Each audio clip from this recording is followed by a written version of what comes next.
Desde el Ministerio de las Culturas compartiremos un ciclo de testimonios de vecinas y vecinos de la provincia que donaron libros a la Biblioteca Pública Provincial. Historias, anécdotas, vivencias en sus voces para la memoria colectiva.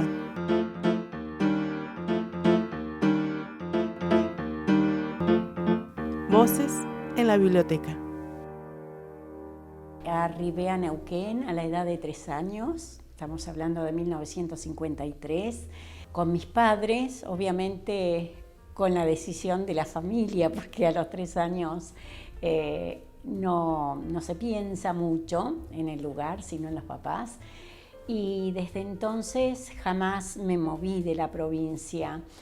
Eso me hace que el pasar del tiempo me anuncie, y le anuncia a mucha gente joven, que soy muy neuquina y que soy también muy patagónica, porque en realidad hace 68 años que estoy. Y hay mucha gente más joven que con 68 años de haber llegado a la provincia. Eso me hizo amar a la provincia, adueñarme, ¿sí? Y después también sentir empezar a sentir ese arraigo que la familia desde Europa se encontraba desarraigada. Entonces, para nosotros, los hijos, los que seguimos en esa generación, sentíamos que era la tierra nuestra, que era el lugar que necesitábamos. En ese momento llegamos a un lugar de frutales, donde las primaveras se sienten mucho, al igual que los inviernos, y a muy poca distancia del río Neuquén. Así que eso también nos hacía sentir lo neuquinos que éramos en ese momento toda la familia, por tener el río Neuquén tan cerca. Era nuestra pileta de natación, era nuestro recreo, era todo aquello que necesitábamos en ese momento como espacio familiar. En primer lugar, la escuela, ¿sí? En la escuela donde hicimos compañeros, y es un paisaje permanente en esa primera infancia, el contexto donde llegamos y donde seguimos estando, ¿verdad? O sea, es un paisaje para nosotros permanente, y los recuerdos son siempre cálidos, de espacio para juegos, de espacio para canchas de fútbol, de espacios para juntar hojas secas en el otoño, de espacios donde el juego familiar estaba instalado, y junto con todos los niños que se encontraban de padres trabajando jornaleros en las chacras, éramos uno solo. Me gusta mucho recordar esa época porque no se marcaba las diferencias, lo que posteriormente llamamos discriminación. Jugábamos todos igual, con mocos, sin mocos, despeinados, ropa sucia, envuelta en color pasto porque nos revolcábamos en el pasto. Y yo creo que eso me ha llevado a traer mi infancia hasta este momento. Mi escritura tiene como contexto el lugar donde he vivido. Tiene como contexto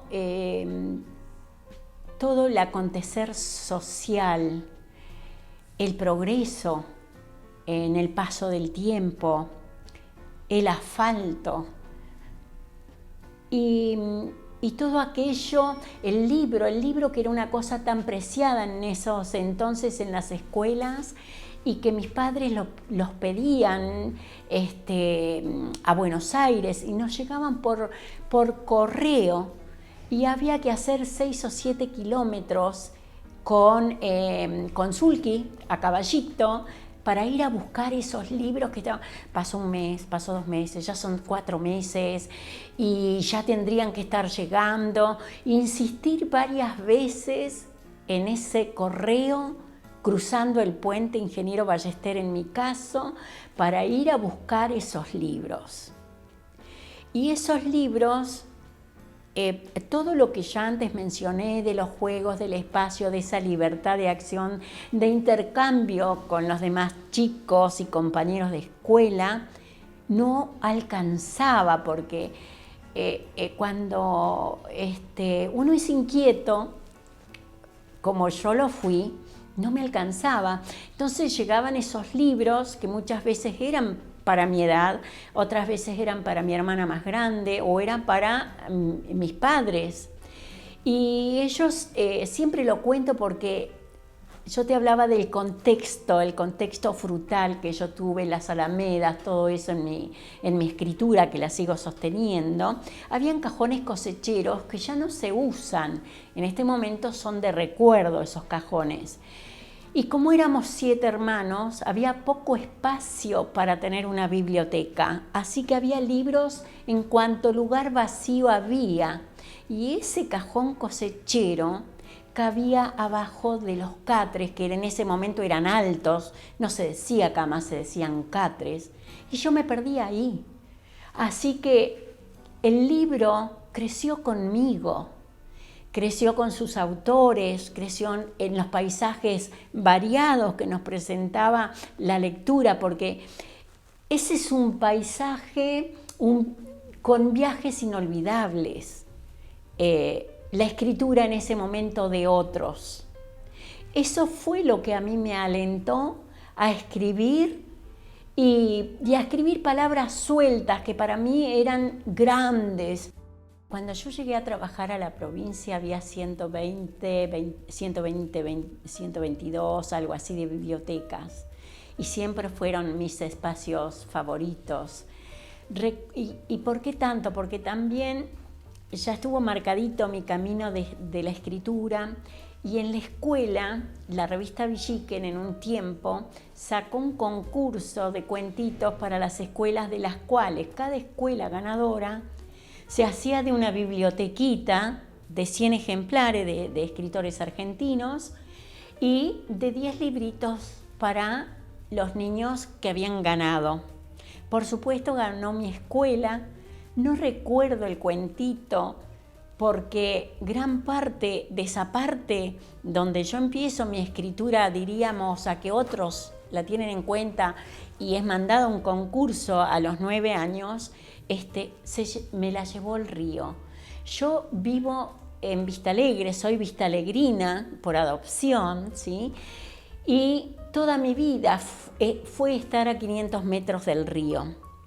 Antes del Chocón crecía el río y empieza a llevarse todas las cosas, hasta prácticamente los sueños, cuando entraba dentro de las casas. No podíamos sacar los colchones sino a pala, porque de la altura que llegaba todo el barro que traía el río.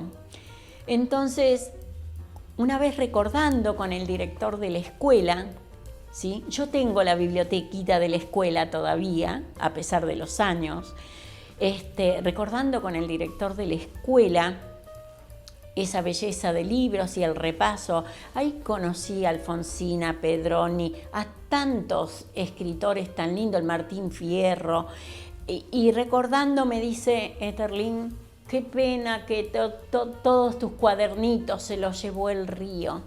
Pero vamos a juntar lo que dijimos acá en la escuela, que yo tenía mis espectadores en la escuela, y era quien armaba las glosas para las fiestas, también entre otros chicos, y empezamos a juntar.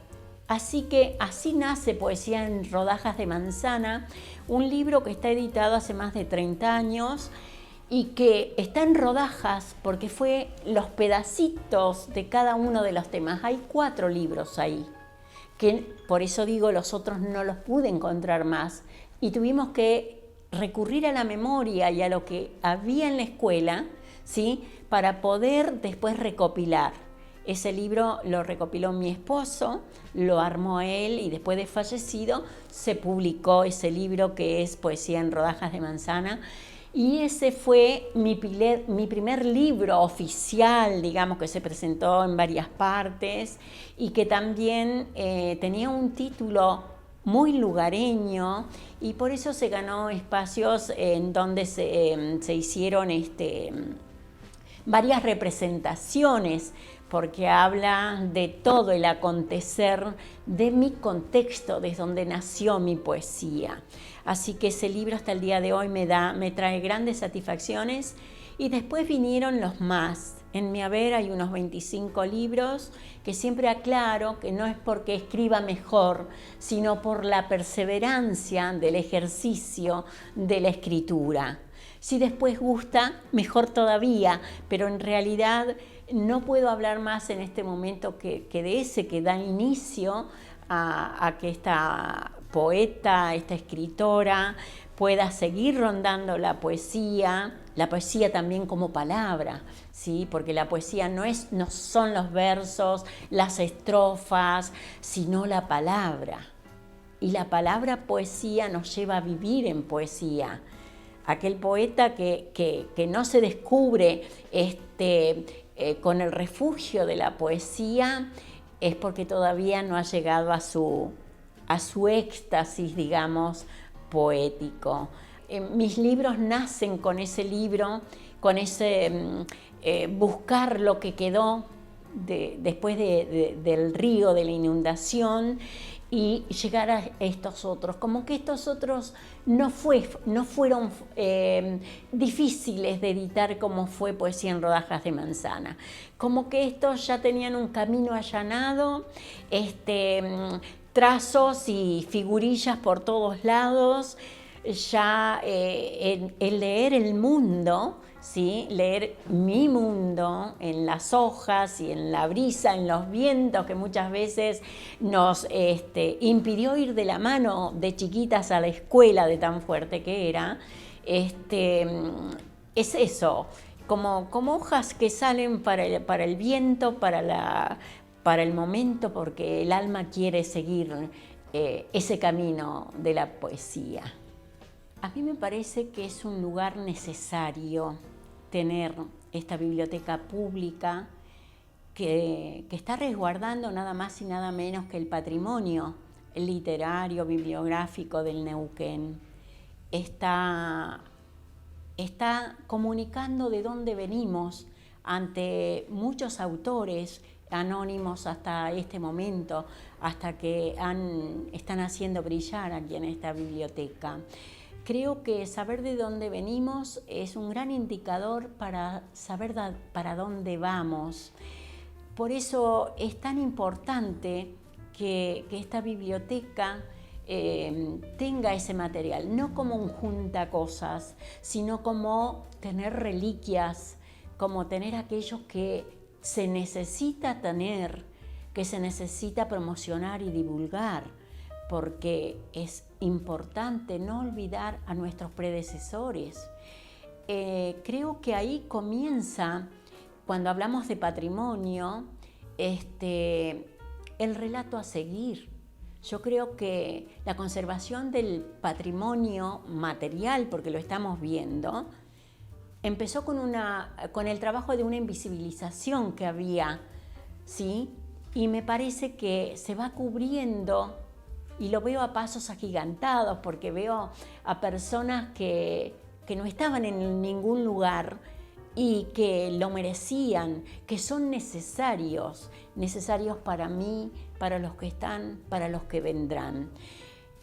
Yo recomiendo enormemente que visiten esta biblioteca pública, como más que nada a los docentes, a los estudiosos, porque el material riquísimo que hay para investigar, de investigación en esta instancia, no está en todas partes.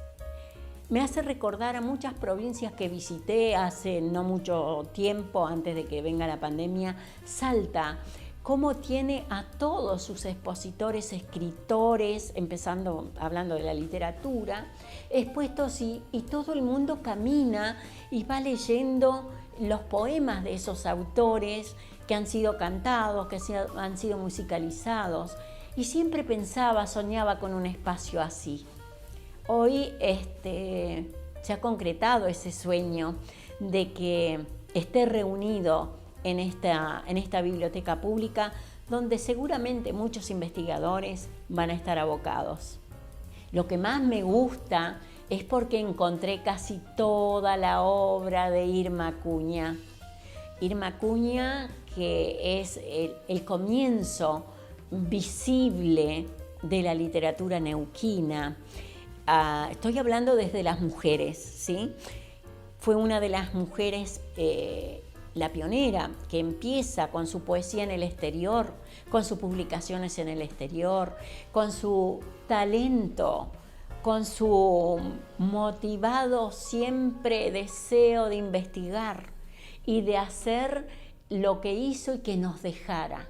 Por eso mi alegría que el Fondo Nacional de las Artes haya puesto en el ojo argentino este hermoso libro que hoy también se conserva aquí en esta biblioteca pública del Ministerio de las Culturas, también generada y también trabajada, porque no hay que dejar de decir que hay un grupo de personas que nadie conoce, pero que sí ha hecho posible desde todos y cada uno de ellos. Irma Acuña nos ha dejado esto y es lindo leer un pedacito de ese talento. Llevamos la nostalgia como perros sin dueño, como palomas anochecidas, como viejos osos pardos contra el horizonte. La nostalgia es un signo en la frente de los extranjeros, una persecución de nubes, un edificio de hojas. Eso escribió Irma sin darse cuenta que aquí sus hojas están resguardadas. Así que muy conforme con todo esto. Gracias.